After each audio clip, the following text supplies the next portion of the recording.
I've had a few comments on the M65 jacket videos to try out a poncho. I've never wore a poncho in my entire life. Now I tried to get a good one, and I couldn't find any. They're about 20 quid to 40 quid, and they're a bit cheap and nasty really. The only thing I can get is this one, made out of ventile material.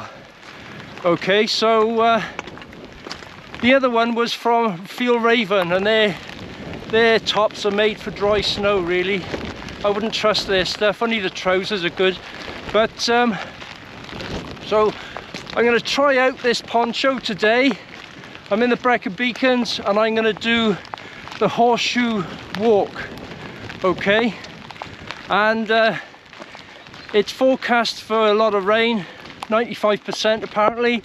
So it's not, I'll tell you what I think at the end of this little bit. Okay. I'm not impressed so far. Oh. I'll tell you what I think about ponchos, and I'll tell you what I think about this poncho. Okay. Now, as we know, or if you don't know, you don't know, but ventile material is not waterproof. Okay. Until the water gets in and tightens up the fibers, and then it sort of stops then apparently. But this particular poncho is waterproofed with Fabsil. All right, so it's gonna bead off to a certain extent, although getting it on in the rain and getting this camera out in the rain has made my fleece jacket underneath all wet, and the arms are wet as well. So it's not a good start. All right. So anyway, I'll give you the score later on in the video to see whether they're worth it or not. Now it's not windy at the moment, it's just breezy, so I don't know what it's going to be like on the top, but we'll see how it goes. So I don't think I'll be doing a lot of videoing, because to get this camera out of my rucksack, I got to take this poncho off, and it's not easy. All right. So anyway, let's get on with it. I'll show you how much rain it is. There you go. You see that? Pitter-pattering so far. So there you go. Let's see how it goes anyway. This might be the only videoing I'm going to do in the rain, I think. Oh, the reason I chose this route is because this first bit, there's a very steep bit and you've got to step up quite high. Okay, I want to see if the poncho gets under my feet. All right, so that's a little test as well. It's not so much a waterproof test, it's more of a comfort test. Okay, so let's see how it goes.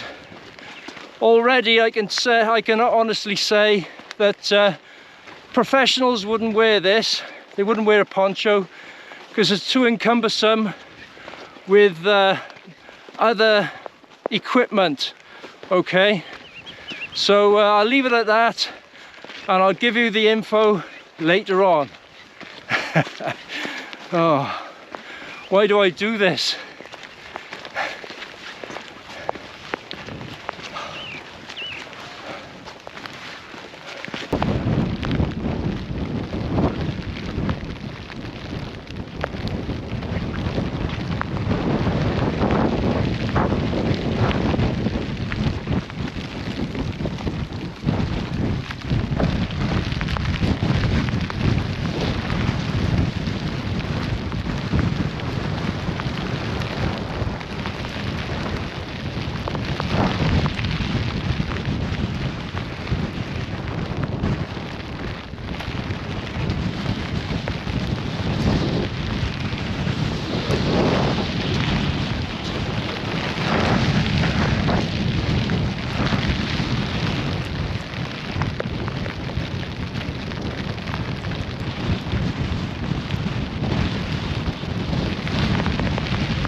And it's a different day, and a nice sunny day actually, as you could see. And right now for the different things you could use a poncho for. But first, I've just traipsed up a steep hill, and I'm just huddled out the way of the wind in this lower part of the bank, and I'm gonna have a cup of tea first, and a bit of cold custard and a bit of cake. So there it is, all propped up on the side of the bank, and oh, it's just gone out, but it is boiled now anyway. So I'm gonna have that first, and then we'll crack on.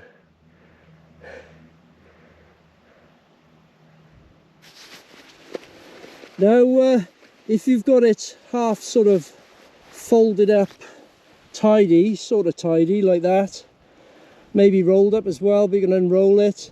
You could use it as a mat to sit on.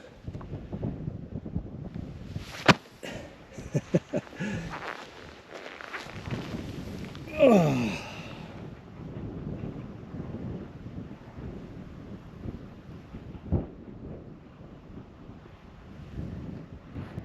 And that's what it looks like as a basher with no trees, the old poles, and that's what it looks like underneath. Sort of quite nice in the summer. And yeah, it's not bad, I suppose. If you're a tarp dweller, then a basher dweller, you'll probably quite like that in the summer, even in the winter. But I think a tent dweller might not like that. But a tent dweller might like it if it's an emergency only shelter. But yeah, that's what it looks like. It's all solid, it's not going to go nowhere. You could shake it about, you know, that's pretty good, pretty solid. And there you go, so it looks like on the other side. And of course the hood is done up, so no rain can get through that. And these are tied on, just looped around like that, like a lark's foot, I think that is. There you go. So in the morning you could just undo it easy and put the string back in the bag, and that's it.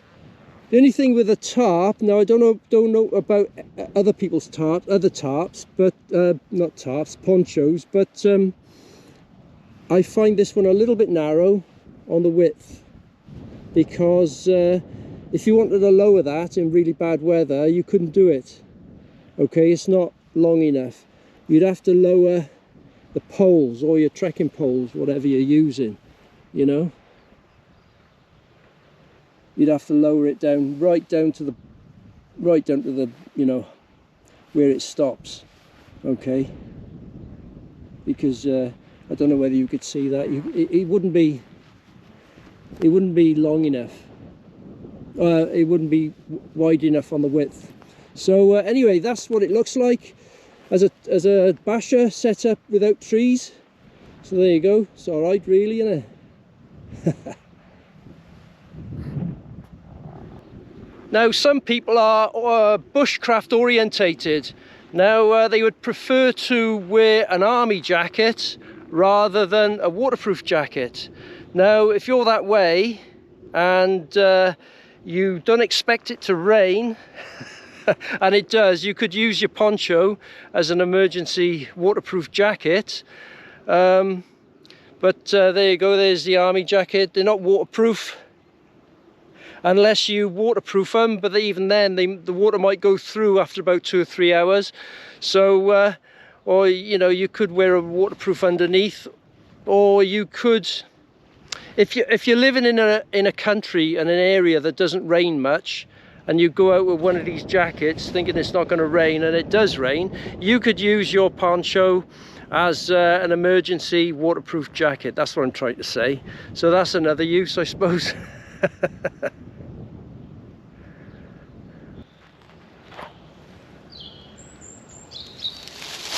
And there it is, strung up between 2 trees.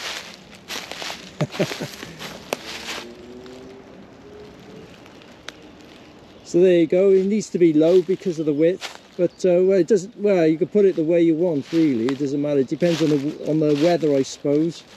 So what I've done is all different ways. I've got a rope going straight through. Now you could put a bit of rope to that and a bit of rope from there to there if you wanted to. There's all sorts of ways. What I've done, just out of interest, I've wrapped that around a carabiner 3 times, tightened it, and then wrapped it around a 4th time so it sort of locks on and stays there. And got the old jungle knot going on the other side. Wrapped around that way, coming round, and it's wedged in by there. And a double wedge, just to make sure. So there you go. And the old tussock knot going on there, wrapped around, another jungle knot in there, just pull tight, pull it up, and that's it. Easy. So there you go. That's what it looks like. Nice height for the summer and a rainy day as well, and the winter. That's all right, isn't it? And I've tied this up as well, of course, like I did on the hills. So that's what you've got to do. So yeah, that's all right. It looks like it's bowing a bit, but it's tight. It's tight. Nothing's going to move that. So there you go. That's what it looks like in the woodland. It's quite good, really.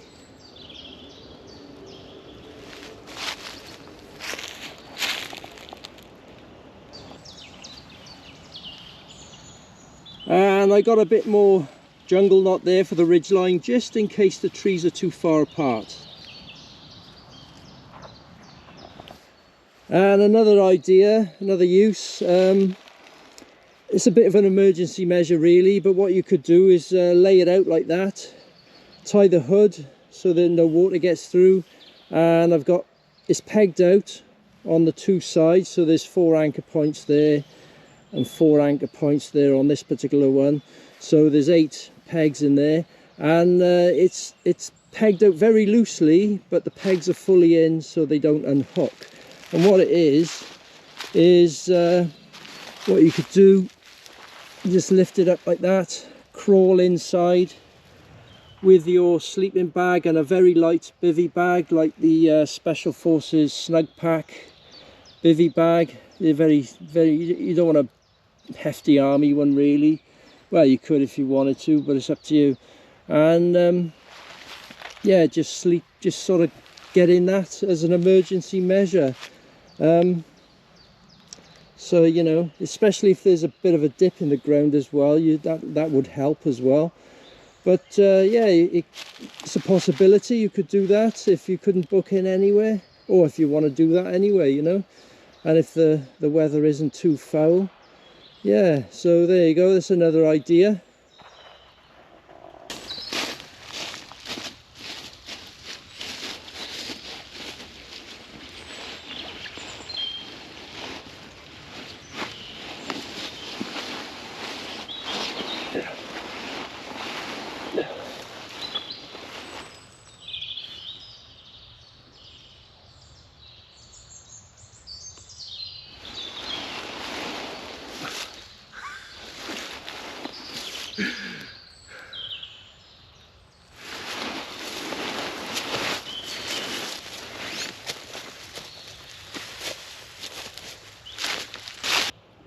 And you could get your poncho and wrap your burgan up, or rucksack if you like, into a parcel like that. I haven't tied this, but you know, you've got to tie it as well.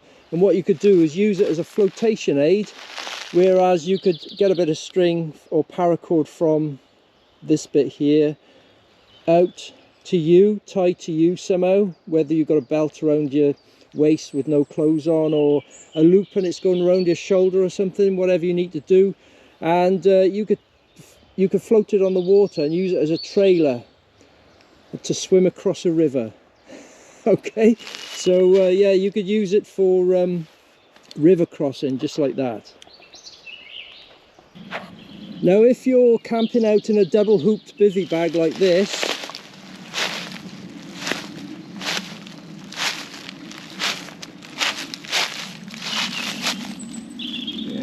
it's that one, Terra Nova. So if you're sleeping out in something like this, which is okay, some people don't like them because you can't live in them, but I did a 3-month trek once in a single hooped bivvy bag, and you just get used to it, get used to living in it and living with it like. So anyway, if you're carrying one of these, what you could do is get your poncho, and as a double layer you could just put it over the top. Now I got a video on this with an army basher, and it's a lot bigger, so it goes over and across out like that, so you can get another person in the side there and 2 Bergens on the edge as well. But the poncho I got is a little bit smaller, so I'll show you what it looks like.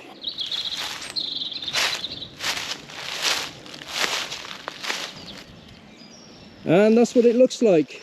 It's pegged down on 4 corners, and the hood is tied up, and that's what it looks like at the back end. I could tie that bit out as well on that center anchor point with a bit of paracord, but it doesn't matter really. And this is what it looks like from this end. There's a little bit of a gap there where you could put small things, small items, okay, and you could put your Bergen on the edge there as well, you know, but the poncho wouldn't fully cover it, not this one anyway. You'd have to put a bit of paracord on the corner and just to drape it over a bit as best you could, like, you know. So yeah, but that's what it looks like.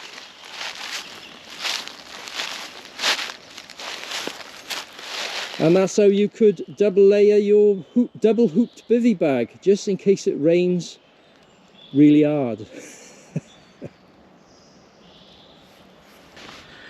Right, I just want to give you some ideas with reference to the weights if you're using your poncho as a basher and a waterproof jacket, right? All right, compared to a tent and a jacket. Now, this poncho is £2 10 ounces. And the ropes and pegs in the bag is £1 3 ounces. So that's £3 13 ounces, all right? Now my tent is a Southern Cross 1 by Terra Nova. It's the only tent I got, and it's quite expensive and it's quite light, okay? And that's £3. And a jacket, well, I didn't put a weight on a jacket, because some people like army jackets and some people like waterproof jackets, which is lighter, and some people like super thin half-length waterproof jackets, which is lighter again, you know. So call the jacket £1 in weight, all right? Just that's a worst scenario. So so the poncho and ropes in peg and the pegs in a bag, and this is not including the posts now, you know. So is £3 13 ounces, and the tent and the jacket is £4, all right? So take from that what you will. I mean, what I would say is generally there's not a lot in it, you know. There's not a lot in it, you know. So so it all depends what you want to do when you go out on the ground and what you want to sleep under, and the weather as well, you know, and your scenario, whether you want to do long distance or short distance or whatever. So anyway, let's just give you an idea of what you could do and what you want to do, and the weights, you know, and all that. So I'll leave it at that.